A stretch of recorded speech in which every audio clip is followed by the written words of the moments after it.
नमस्कार दोस्तों, स्वागत है आप सभी का आपकी अपनी YouTube channel Shyam classes study में। आज के इस वीडियो में लेखन रिप्लेस एग्जाम में आने वाले हिंदी के 37 महत्वपूर्ण प्रश्न और आज का हमारा चैप्टर है पुस्तक और इनके लेखक। जिससे बनने वाले मैं आपको 37 महत्वपूर्ण प्रश्न करा रहा हूँ। आपको वही प्रश्न कराऊंगा जो पिछली किसी न किसी परीक्षा में पूछे गए, जो आने वाली विभिन्न परीक्षा के लिए आपके लिए अत्यंत महत्वपूर्ण है। तो आप इस प्रैक्टिस सेट को पूरा करिएगा।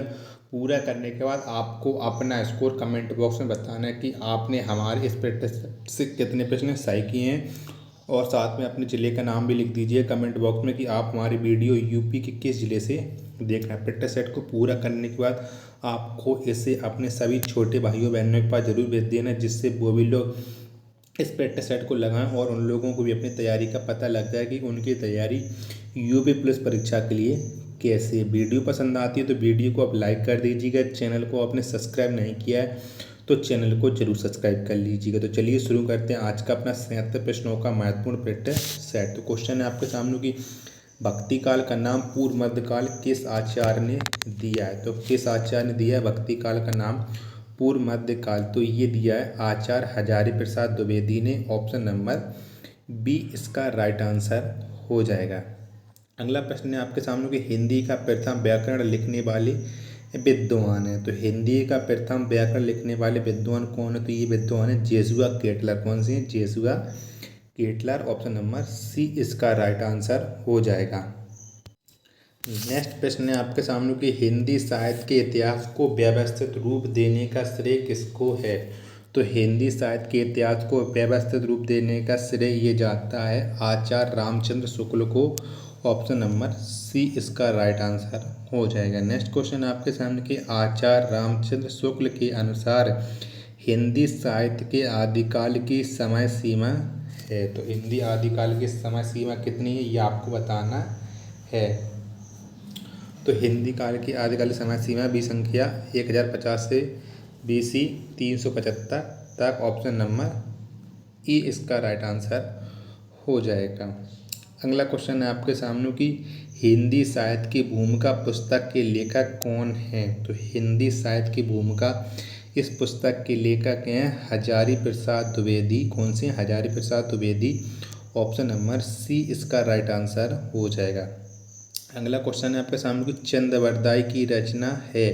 तो इनमें से कौन सी रचना चंद्रवरदाई की है ये आपको बताना है। तो इसमें से पृथ्वीराज रासो ये रचना चंद्रवरदाई की है। ऑप्शन नंबर डी इसका राइट आंसर हो जाएगा। अगला क्वेश्चन है आपके सामने कि अपभ्रंश शब्द का प्रयोग सबसे पहले कहाँ देखने को मिलता है।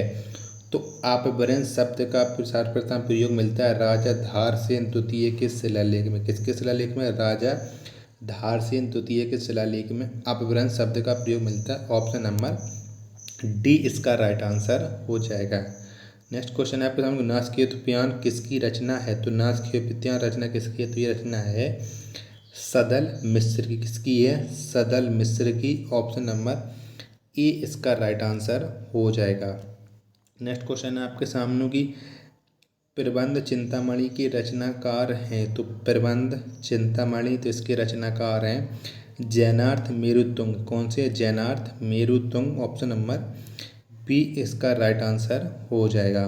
क्वेश्चन अगला आपके सामने मैथिल कोकिल के नाम से कौन कवि जाना जाता है। तो मैथिल कोकिल के नाम से किस कवि को जाना जाता है ये आपको बताना है। तो इसका राइट आंसर क्या हो सकता है? तो इसका राइट आंसर है विद्यापति को मैथिल कोकिल के नाम से जाना जाता है। ऑप्शन नंबर सी इसका राइट आंसर हो जाएगा। नेक्स्ट क्वेश्चन है आपके सामने कि बीसल देव के रचयिता का नाम है। तो बीसल देव किसके द्वारा लिखी गई? तो बीसल देव लिखी गई है नरपति नालय के द्वारा। किसके द्वारा? नरपति नालय। ऑप्शन नंबर बी इसका राइट आंसर हो जाएगा।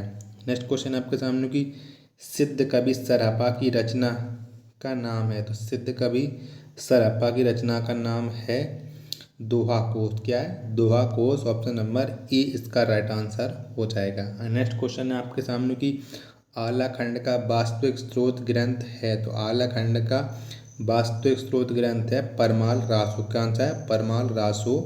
ऑप्शन नंबर बी इसका राइट आंसर हो जाएगा। अगला क्वेश्चन है आपके सामने कि मुल्ला दाऊद की भाषा है, तो मुल्ला दाऊद की भाषा कौन सी है ये आपको बताना है। तो जो मुल्ला दाऊद है इनकी भाषा है ठेठ अवधी। ऑप्शन नंबर डी इसका राइट आंसर हो जाएगा।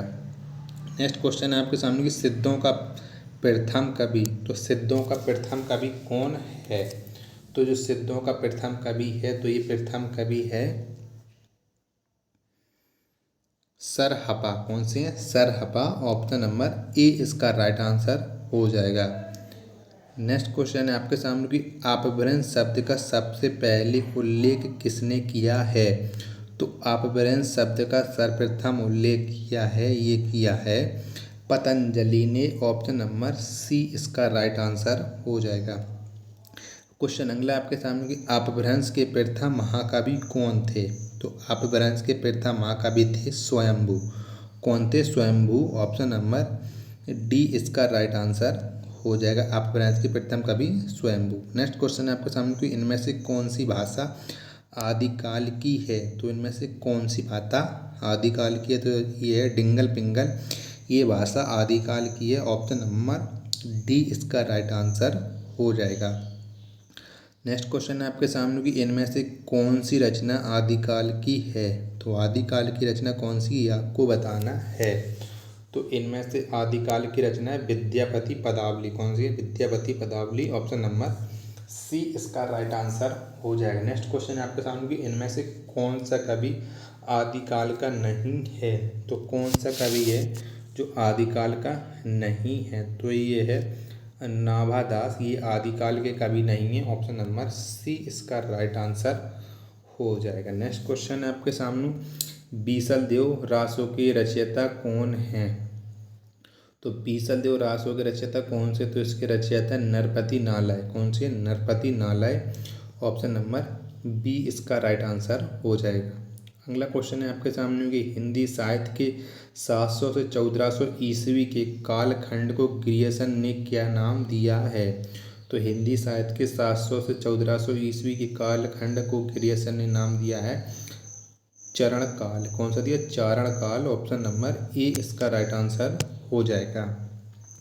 अगला प्रश्न आपके सामने स्वयंभू की कृति का नाम है। तो इनमें से कौन सी कृति है जो स्वयंभू द्वारा लिखित है। तो ये जो महापुराण पामचरु कृति है, पामचरु, ये स्वयंभू की कृति है। ऑप्शन नंबर बी इसका राइट आंसर हो जाएगा। अगला क्वेश्चन है आपके सामने कि आला और उदल नामक दो वीर सरदारों की वीरतापूर्ण लड़ाइयों का वर्णन मिलता है। तो आला और उदल नामक दो जो वीर महोबा बुंदेलखंड में हुए हैं, इनकी लड़ाइयों का वर्णन मिलता है परमाल रासों में। ऑप्शन नंबर ए इसका राइट आंसर हो जाएगा। नेक्स्ट क्वेश्चन है आपके सामने कि अपभ्रंश का भावभूति किसे कहा जाता है। तो अपभ्रंश का भावभूति तो ये कहा जाता है पुष्पदंत को। किसे कहा जाए? अपभ्रंश का भावभूति पुष्पदंत को। ऑप्शन नंबर सी इसका राइट आंसर हो जाएगा। नेक्स्ट क्वेश्चन है आपके सामने कि निम्नलिखित में से कौन सा आदिकाल का नहीं है। तो इनमें से कौन सा है वो आदिकाल का नहीं है। तो ये गद्यकाल है, ये आदिकाल का नहीं है। ऑप्शन नंबर ए इसका राइट आंसर हो जाएगा। नेक्स्ट क्वेश्चन है आपके सामने कि नाथ पंथ के प्रणेता कौन थे। तो नाथ पंथ के प्रणेता कौन थे। तो नाथ पंथ के प्रणेता थे गोरखनाथ। ऑप्शन नंबर सी इसका राइट आंसर हो जाएगा। अगला क्वेश्चन है आपके सामने कि अब्दुल रहमान कृत संदेश राशक है।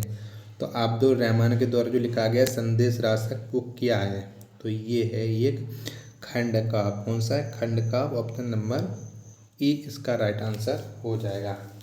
क्वेश्चन अगला आपके सामने कि स्वयंभू को हिंदी का प्रथम कवि माना है। तो इनमें से किसने स्वयंभू को हिंदी का प्रथम कवि माना है। तो ये माना है राजकुमार वर्मा ने स्वयंभू को हिंदी का प्रथम कवि। ऑप्शन नंबर बी इसका राइट आंसर हो जाएगा। नेक्स्ट क्वेश्चन आपके सामने कि अपभ्रंश का वाल्मीकि किसे कहा जाता है। तो अपभ्रंश का वाल्मीकि कहा जाता है, ये कहा जाता है स्वयंभू को। किसे? स्वयंभू को। ऑप्शन नंबर सी इसका राइट आंसर हो जाएगा। Option number C. Next question है आपके सामने कि चंद्रवरदाई किसके दरबारी कवि थे। तो चंद्रवरदाई किसके दरबारी कवि थे। तो ये दरबारी कवि थे महाराज पृथ्वीराज चौहान के। किसके? महाराज पृथ्वीराज चौहान के। ऑप्शन नंबर डी इसका राइट आंसर हो जाएगा। अगला क्वेश्चन है आपके सामने कि पृथ्वीराज रासो किस कवि की रचना है। तो पृथ्वीराज रासो ये किस कवि की रचना है, तो ये है चंद्रवरदाई। किसकी है? चंद्रवरदाई की। ऑप्शन नंबर बी इसका राइट आंसर हो जाएगा। अगला क्वेश्चन है आपके सामने कि आदिकालीन साहित्य का प्रमुख रस है। तो इनमें से आदिकालीन साहित्य का प्रमुख रस कौन सा है, तो ये रस है वीर रस। ऑप्शन नंबर बी इसका राइट आंसर हो जाएगा।